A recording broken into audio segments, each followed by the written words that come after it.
এখন দেখি অ্যাভোকাডো ফলটা খেতে কেমন লাগে। তো কাটা শুরু করি। আমি জিনিসটা ইউটিউব দেখে কাটা শিখছি।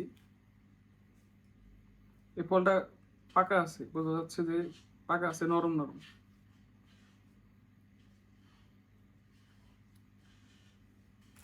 এটা এইভাবে মোচার দিয়ে খুললে খুব সুন্দরভাবে খুলে আসে। ভিতরে একটা বড় বীজ আছে, এই বীজটা কিন্তু বোনাও যায়। দেখি অ্যাভোকাডোর টেস্টটা কেমন লাগে। কালারটা খুবই সুন্দর, একটা টিয়া কালারের। আর এটা একটু বেশি পাকা, আর এগুলা একটু একটু কাঁচা কাঁচা আছে। এই বিসমিল্লাহ। এটা একটু মোলায়েম মোলায়েম ভাব, ক্রিমি ক্রিমি একটা টেস্ট, কিন্তু খুব একটা টক মিষ্টি ওইরকম কোনো কোনো কিছু না। একদম নর্মাল একটা টেস্ট। কিছুটা যেমন শশা খাইলে যেরকম একটা কোনো টেস্ট পাওয়া যায় না, ওইরকম বেশি খুব একটা টেস্ট মুখে লাগতেছে না। ক্রিমি ক্রিমি একটা ভাব আছে। এটা আর কি সাধারণত রুটি, স্যান্ডউইচ এগুলোর সাথে পেস্ট করে তারপরে ব্যবহার করে খাই। এমনিতেও খাওয়া যায়, কিন্তু খুব একটা টেস্ট না।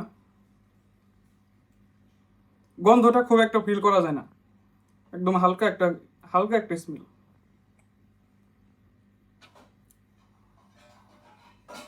এটা স্বাদ তেমন একটা মুখরোচক না,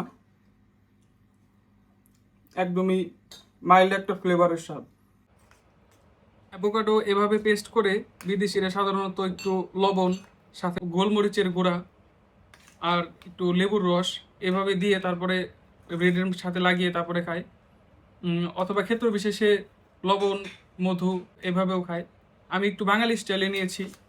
এটা হচ্ছে একটু লবণ, সাথে কাঁচামরিচ, পেঁয়াজ আর সরিষার তেল দিয়ে একটু ভর্তার মতো পেস্ট করে তারপরে এভাবে খেলে দেখি কেমন লাগে।